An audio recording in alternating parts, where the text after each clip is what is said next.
Ever wondered how some people just seem to read minds or win people over effortlessly? It's not magic, it's psychology.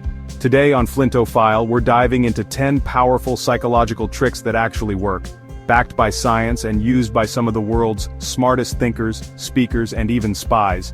The human mind, for all its complexity, operates on certain predictable patterns. These aren't loopholes to exploit people, but insights into how we communicate, perceive value, and build connections.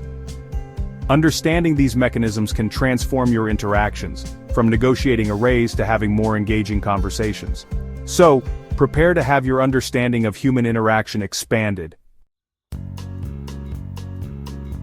Imagine you're in a negotiation or seeking a thoughtful answer from a colleague. You ask a crucial question and then, silence. Most people rush to fill it, but that's a mistake. Embracing silence is a powerful tool. It creates gentle pressure, encouraging the other person to elaborate. Skilled interviewers and therapists use this. After a response, they simply wait, signaling they're still listening. The discomfort of silence often compels people to reveal more than they intended. Next time you ask an important question, resist the urge to jump in. Just wait. Count to 5 in your head if you need to. You'll be surprised by the depth of information that emerges. Sometimes, saying nothing is the most powerful way to get someone to say more. Try it and watch your conversations transform. Ever notice how salespeople start with easy questions you're likely to say yes to? That's the yes ladder. Getting someone to agree to small things first makes them more likely to agree to bigger requests later. It's about building a pattern of affirmation. Each yes is a rung on the ladder. We crave consistency, so after a few yeses, saying no feels off. For example, start with, "Do you think this project is important?" "Yes." "Can you review this section?" "Yes." By the time you make your real request, they're primed to agree. The key? Make initial steps easy and natural. It's not trickery, just smart framing that aligns with human psychology. Build your ladder and big asks become much more manageable.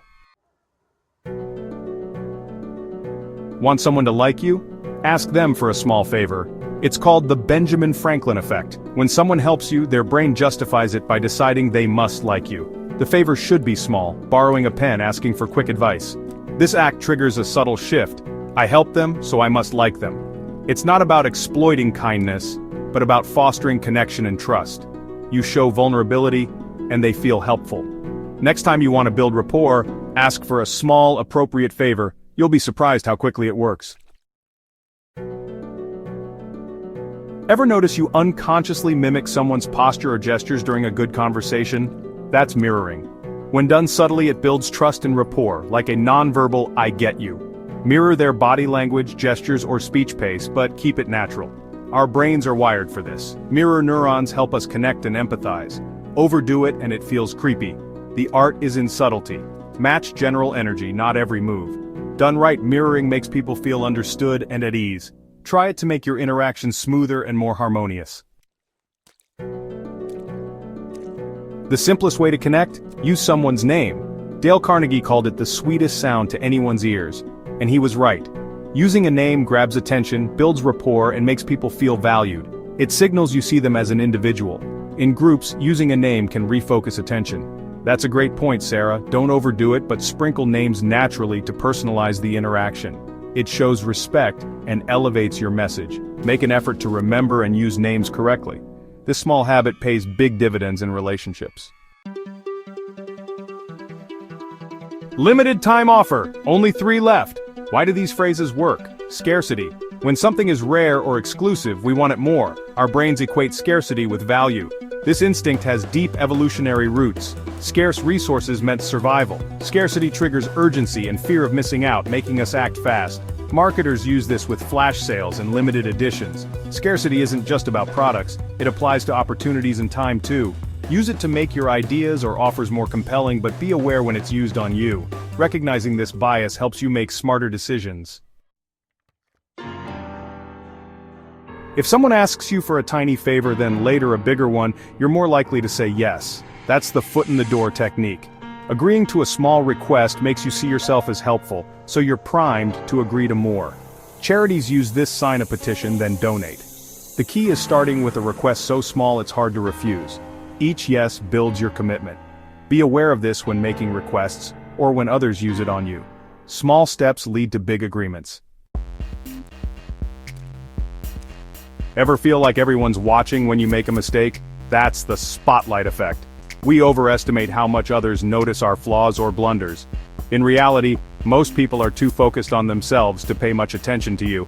Studies show we think we stand out more than we do. Understanding this can ease social anxiety and help you be more authentic. Most people quickly forget your minor missteps. Remember, the spotlight is mostly in your head. Let that free you to be yourself. Want to boost your chances of getting a yes? Use the "but you are free" technique. Make your request, then add, "but you're free to decide." This simple phrase doubles compliance rates by reducing pressure. It respects the other person's autonomy, making them more open to help. People resist when they feel forced, but relax when given freedom. Use this in requests, negotiations, or favors. Empowering others makes them more likely to say yes. Eye contact signals confidence and connection, but too much or too little can backfire. Try the triangle method. Shift your gaze between their left eye, right eye, and mouth. This keeps your eye contact natural and engaging, not intense or shifty. It mimics natural conversation patterns and helps build rapport. Smooth, unhurried shifts make the other person feel comfortable. If direct eye contact feels tough, this method gives you a pattern to follow. It's not about manipulation, but refining a key social skill. Master this and your interactions will instantly improve. These aren't just party tricks, they're tools for better communication. Use them wisely to become more persuasive, confident, and empathetic. Which trick will you try first? Let us know in the comments. The real value is in understanding human connection, not just influence. Observe these principles in action and notice how they shape your world. This is Flinto File. Stay curious, stay sharp,